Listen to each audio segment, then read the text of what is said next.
салом дӯстон, имрӯз дар бораи мавзӯе суҳбат хоҳем кард, ки чандпаҳлӯ аст ва шояд шумо бо фикри ман ҳамфикр набошед. Ва агар ҳамчунон бошад, метавонед фикру ақидаи худро дар зери ин видео гузоред ва дар он ҷо суҳбатро идома хоҳем дод. Инак мавзӯи имрӯза дар бораи сабабҳои асосии ақибмонии ҷумҳуриямон аз дигар давлатҳои дунё аст. Сабаб чист? Баъзеҳо фикр мекунанд, ки сабаби асосии ақибмонии ҷумҳуриямон аз дигар давлатҳо иқлим ва релеф аст, яъне кӯҳистон будан ва надоштани роҳ ба уқёнуси ҷаҳониро дар назар доранд. То чанде ин фикру ақида дуруст аст, аммо дар ҷаҳон давлате ҳаст ба номи Швейтсария, ки ба мисли Тоҷикистон кӯҳсор аст ва роҳ ба уқёнусро надорад ва ба ҳамаи ин нигоҳ накарда яке аз давлатҳои пешрафтаи дунё ба ҳисоб меравад. Ва дигар ин ки давлате ҳаст ба номи Бангладеш, релефаш ҳамвор аст ва аслан кӯҳ кам дорад ва бар болои ин бошад боз роҳ ба уқёнуси ҷаҳонӣ дорад, аммо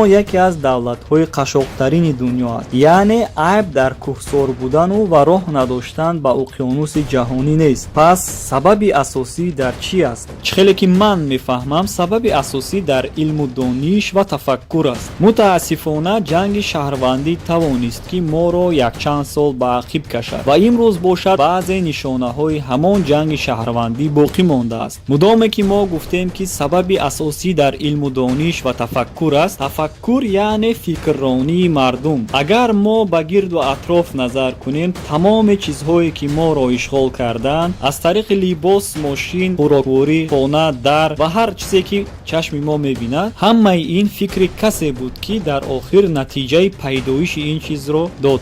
Ва се чиз метавонад сабаб шавад, ки то ин ки ҷумҳуриямон яке аз ҷумҳуриҳои пешрафтаи дунё шавад. Аввалан ин иттиҳод шудани мардумамон, дуюм чанг задан ба илму дониш ва саввум адолатро пеша намудан. Ва агар мо тавонем ки иттиҳод бошему бо илму бо адолат, шак нест, ки фикрронии мардум низ тағйир хоҳад ёфт ва ин натиҷаи худро албатта медиҳад. Агар шумо фикрҳои дигар дошта бошед дар ин мавзӯъ, дар зери ин видео метавонед фикру ақидаи худро баён кунед ва баҳсро дар он ҷо идома хоҳем дод ва ба рафиқонатон тавсия диҳед, то сабаби пешравӣ ва иттиҳоди мардум шавед. Худоҳофиз.